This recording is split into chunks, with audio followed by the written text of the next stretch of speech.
अस्सलाम वालेकुम। वालेकुम सलाम हकीम साहब जी। कौन और कहाँ से देख रही हूँ? मैंने कहा मैं भी आज बात करूँ आपसे। कौन और कहाँ से कॉल कर रही हैं? रिकॉर्डिंग रिपीट ही देखती हूँ।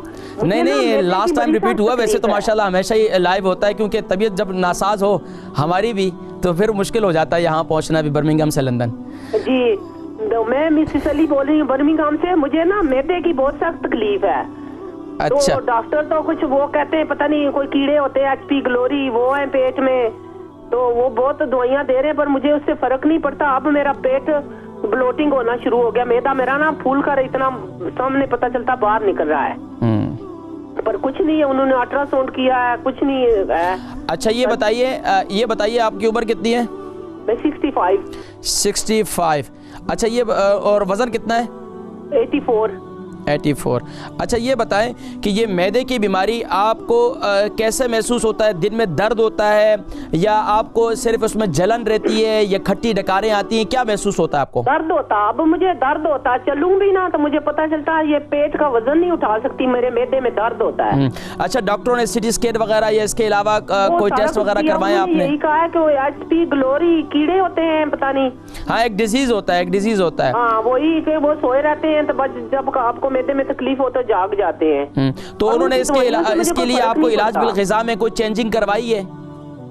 क्या मतलब? यानी कि आपको ग्लूटीन फ्री आटे का इस्तेमाल तो या एक ग्लूटीन फ्री चीजें इस्तेमाल करने? ग्लूटीन फ्री नहीं, कुछ भी नहीं, वो तो उन्होंने कुछ नहीं कहा।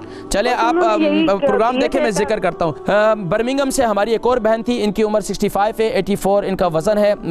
मैदा जो है इनका काफ़ी ख़राब रहता है। कहती हैं कि मैदे में, यहाँ तक कि डॉक्टरों ने जो है एक डिजीज़ जो है उसका भी इन्होंने डायग्नोस किया।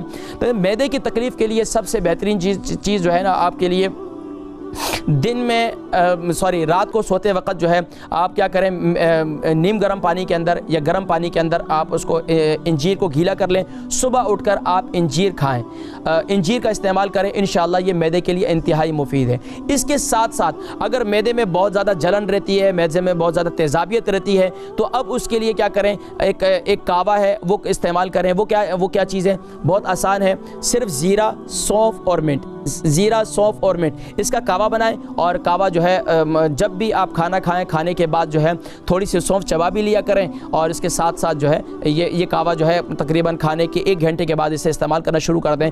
तो इंशाल्लाह फिर मुझे अगले 7 दिन में दोबारा बताएं, तो इंशाल्लाह काफ़ी हद तक इंशाल्लाह आपके मैदे की तकलीफ़ जो है इंशाल्लाह वो ठीक होना शुरू हो जाएगी इंशाल्लाह।